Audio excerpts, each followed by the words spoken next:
Number roads അരിത്തമെറ്റിക്കിലെ ഏറ്റവും important ആയിട്ടുള്ള ആദ്യമായി കുട്ടികളെ പഠിപ്പിക്കുന്ന ഒരു ആക്ടിവിറ്റി കൂടിയാണ് നമ്പർ റോഡ്സ് എന്ന് പറയുന്നത്. ഇത് ശരിക്കും കൗണ്ടിങ് പർപ്പസിന് വേണ്ടിയിട്ടാണ് ഉപയോഗിക്കുന്നത്. അതേപോലെ 3 വയസ്സ് തൊട്ടുള്ള കുട്ടികൾക്ക് ഈ ഒരു പ്രസൻറ്റേഷൻ നമ്മൾക്ക് കൊടുക്കാൻ പറ്റുന്നതാണ്. മാറ്റിലാണ് ഇതിൻ്റെ പ്രസൻറ്റേഷൻ വരുന്നത്. ഈ നമ്പർ റോഡ്സിൽ തന്നെ ഡിഫറെൻ്റ് ആക്ടിവിറ്റീസ് വരുന്നുണ്ട്. അതിലെ ആദ്യത്തെ ആക്ടിവിറ്റീസ് എങ്ങനെയാണെന്ന് നമുക്കൊന്ന് നോക്കാം. നമ്മൾ പ്ലേസ് ഓഫ് പ്രസൻറ്റേഷനിൽ നിന്ന് നമ്പർ റോഡ്സ് എടുത്ത് ഇവിടെ അറേഞ്ച് ചെയ്യുന്ന സമയത്ത് ഡിസ്മാൻഡിൽ ചെയ്തിട്ടായിരിക്കും നമ്മൾ ഓരോ റോഡുകളും വെച്ചിരിക്കുന്നുണ്ടാവുക. ഓരോ റോഡും 10 സെൻറ്റിമീറ്റർ ഡിഫറൻസിലാണ് വരുന്നത് കേട്ടോ. ഏറ്റവും സ്മോളസ്റ്റ് റോഡും ഏറ്റവും ലോങ്ങസ്റ്റ് റോഡും കുട്ടികൾക്ക് നമ്മൾ പറഞ്ഞു കൊടുക്കുന്നതാണ്. അപ്പോൾ എങ്ങനെയാണ് ഇനി നമ്മൾ ഡിസ്മാൻറ്റിൽ ചെയ്തിരിക്കുന്ന മെറ്റീരിയൽ എങ്ങനെ ഓർഡർ ചെയ്ത് വെക്കുന്നു, അതിന് ശേഷമാണ് നമ്മൾ കൗണ്ടിങ് കൊടുക്കുന്നത്.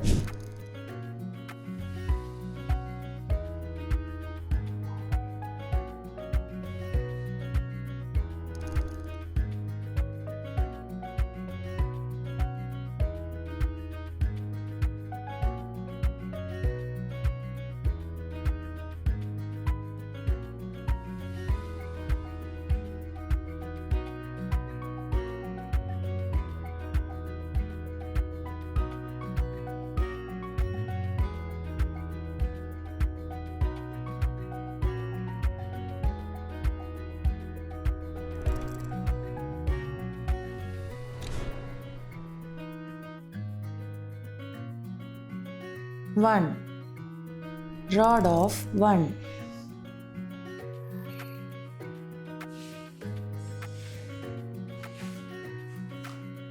1, 2 rod of 2,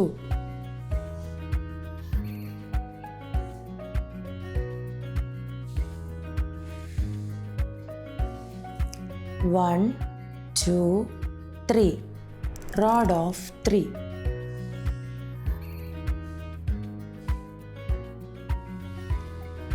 ആദ്യത്തെ പ്രസൻറ്റേഷനിൽ നമ്മൾ കുട്ടികൾക്ക് ആദ്യത്തെ 3 റോഡുകൾ മാത്രമാണ് ഇൻട്രൊഡ്യൂസ് ചെയ്യാറ്. ഇതേപോലെയാണ് നമ്മൾ 10 റോഡുകളും 10th റോഡ് വരെ ഇൻട്രൊഡ്യൂസ് ചെയ്യുന്ന ഇതേ സെയിം പാറ്റേണിലാണ്. ഇതാണ് നമ്പർ റോഡ്സിൻ്റെ ആദ്യത്തെ പ്രസൻറ്റേഷൻ ആയിട്ട് വരുന്നത്. പിന്നെ നമ്പർ റോഡ്സ് വിത്ത് കാർഡ്സ് ഉണ്ട്. ഇങ്ങനെ ഓരോ അതർ ആക്ടിവിറ്റീസും വരുന്നുണ്ട്.